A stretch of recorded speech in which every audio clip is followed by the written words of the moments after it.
ጤና ይስጥልን ከአቤል ሚዲያ የሀገር ውስጥና የውጭ ትኩስ መረጃዎችን አሰናድተን ቀርበናል። እንድትከታተሉን እየጋበዝን በሀገር ውስጥ መረጃዎች እንጀምራለን።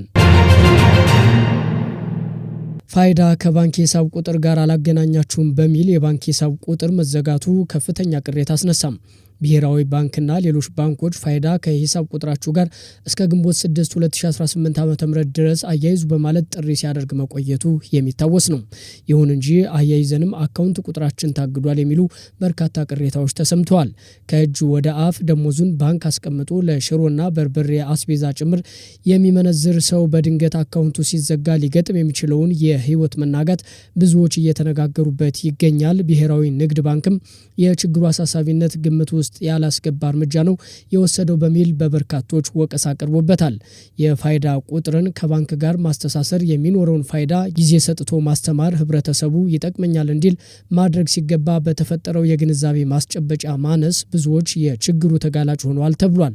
በዚህ ላይ ባንኮች ይህን ብቻ ምክንያት አድርጎ አካውንት ማገድ የሚያስችል የህግ መሰረት አላቸው ወይ የሚለው ጥያቄ በብዙዎች ዘንድ እየተነሳ ይገኛል። አንዳንዶቹ ፋይዳን ከባንክ ሂሳብ ቁጥራቸው አያይዘው ሌሎቹ ደግሞ ሳያያይዙ በመቅረታቸው ሁለቱም እኩል ለእንግልት መዳረጋቸው የበለጠ አሰራሩ ላይ ቅሬታ መነሳቱ ነው የተሰማው።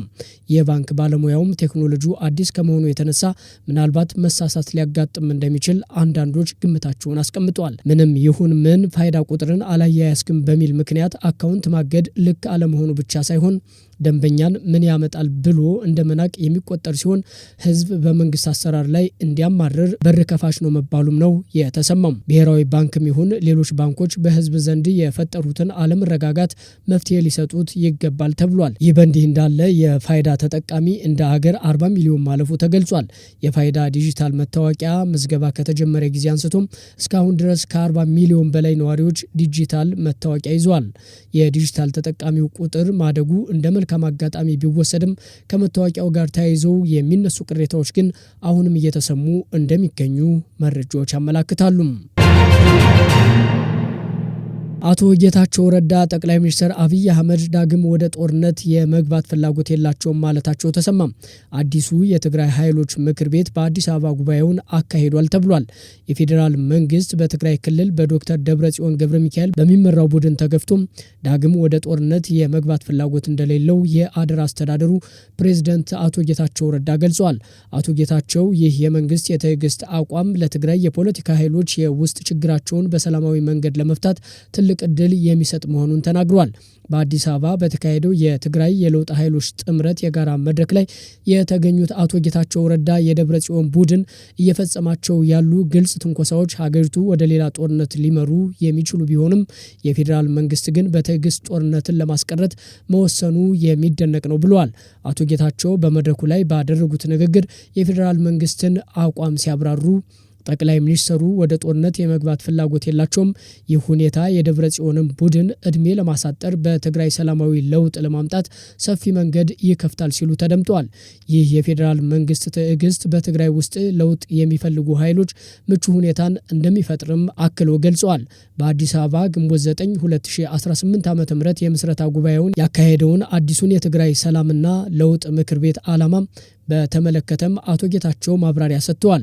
ይህ መድረክ አሁን ያለው መንግስት የሚተካበት መድረክ አይደለም ያሉት ጌታቸው ረዳም ይልቁንም የትግራይ የለውጥ ኃይሎች የማቀናጀት ህጋዊና በህዝብ የተመረጠ ቋሚ መንግስት እስከሚመሰረት ድረስ በትግራይ ወቅታዊ አጀንዳዎች ላይ በጋራ ለመስራት ያለመ መሆኑን አስገንዝበዋል። አቶ ጌታቸው ረዳ የለውጥ ኃይሎቹ ወደ ክልሉ መዲና ስለሚገቡበት ሁኔታ ሲናገሩም መቀለ በቅርቡ እንገባለን፣ በዚህ ላይ ምንም ጥርጥር የለኝም በማለት በልበ ሙሉነት ተናግረዋል። ይህንን ግብ ለማሳካትም በዶክተር ደብረጽዮን ቡድን ላይ ያለው የፖለቲካ ጫና አጠናክሮ መቀጠል እንደሚገባ ጠቁመዋል።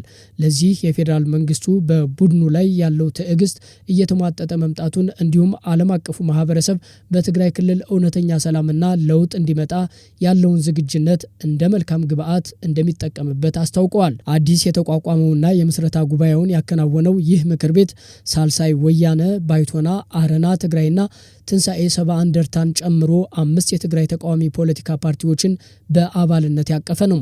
ምክር ቤቱ ከፖለቲካዊ ፓርቲዎቹ በተጨማሪ በአፋር ክልል ውስጥ የሚንቀሳቀሰውን የሃራ መሬት የተባለውን የትጥቅ ንቅናቄ እንደ ወታደራዊ ክንፍ አድርጎ መያዙ በጉባኤው ላይ ተገልጿል።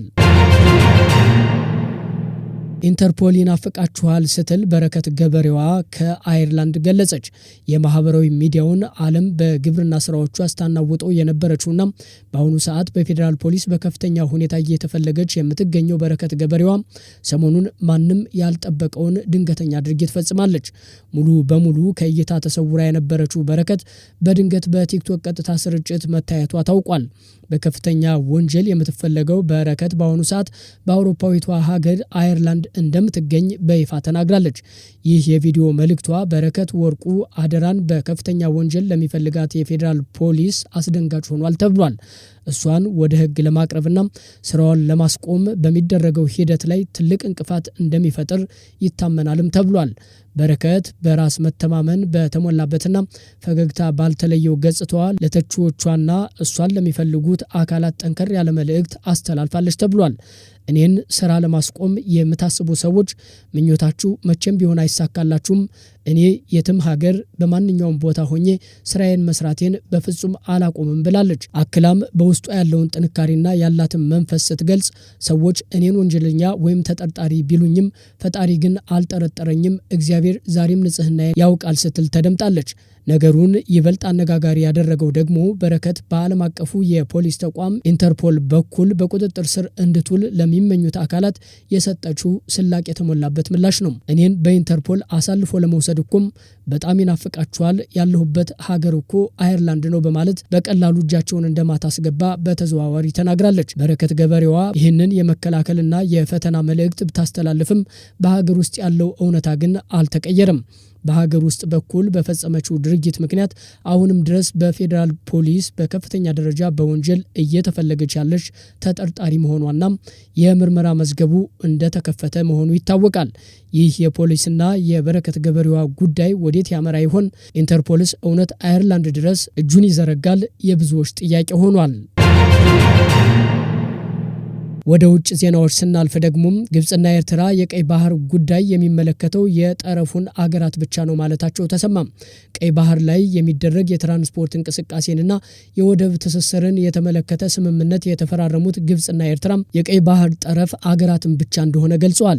የግብጽ የውጭ ጉዳይ ሚኒስተር ዶክተር ባድር አብዲላቲና የግብጽ የትራንስፖርት ሚኒስተር ሌተናንት ጄኔራል ከማል አልዋይዘር ግንቦት 8 ቀን 2018 ዓ.ም ከኤርትራው ፕሬዝዳንት ኢሳያስ አፈወርቂ ጋር ተወያይተዋል። የግብጽ የውጭ ጉዳይ ሚኒስተር ዶክተር ባድር አብደላቲ የቀይ ባህር አስተዳደርና ደህንነት ጉዳይ በዋነኛነት የሚመለከተው የቀይ ባህር አጎራባች ሀገራትን ነው ማለታቸውን መስሪያ ቤታቸው አስታውቋል። ቀይ ባህርን ከሚያዋስኑ የባህር ዳርቻ ሀገራት ብሔራዊ ደህንነት ጋር ቀጥተኛ ትስስር እንዳለው በመጥቀስም የቀይ ባህር አጎራባች ያልሆነ አካል ቀይ ባህርን በሚመለከቱ ጉዳዮች መግባት የለበትም ማለታቸው ተገልጿል። የግብጽ የውጭ ጉዳይ ሚኒስተር ዶክተር ባድር አብደላቲ ኤርትራ ቀይ ባህርን በማስተዳደር ረገድ ያላትን ዓላማ ግብጽ ትደግፋለች፣ ለቀይ ባህር አጎራባች ሀገራት አንድነትና ሉዓላዊነትም እውቅና ትሰጣለች ብለዋል። የኤርትራው የማስታወቂያ ሚኒስተር የማነ ገብረ መስቀል በኤክስ ገጻቸው ባሰፈሩት ጽሑፍ ሁለቱ አገራት የባህር ላይ የትራንስፖርት ስምምነት የተፈራረሙት በነጻነት የሚመራ የዓለም አቀፍ የባህር ትራንስፖርት እንቅስቃሴን መርህ መሰረት በማድረግ በዘርፉ ትብብርን ለማጠናከር እንደሆነ ጠቅሰዋል። የኤርትራ የትራንስፖርትና ኮሚኒኬሽን ሚኒስተር አቶ ብርሃነ ተስፋ ስላሴም ከግብጽ ትራንስፖርት ሚኒስተር ሌተናንት ጄኔራል ከማል አልዋዚር ጋር ስምምነቱን ፈርመዋል። የግብጽ የትራንስፖርት ሚኒስተር ሌተናንት ጄኔራል ከማል አልዋዚር ካይሮ የአስመራውን የወደብና የባህር ትራንስፖርት ልማት መደገፍ ትችላለች ማለታቸው ተገልጿል። ኪም ጆንግ ኡን ወታደራዊ ትዕዛዝ ሰጡም። ፕሬዝዳንት ኪም ጆንግ ኡን በደቡባዊ የሀገራቸው ድንበር መከላከያው እንዲጠናከር ትዕዛዝ ሰጥተዋል።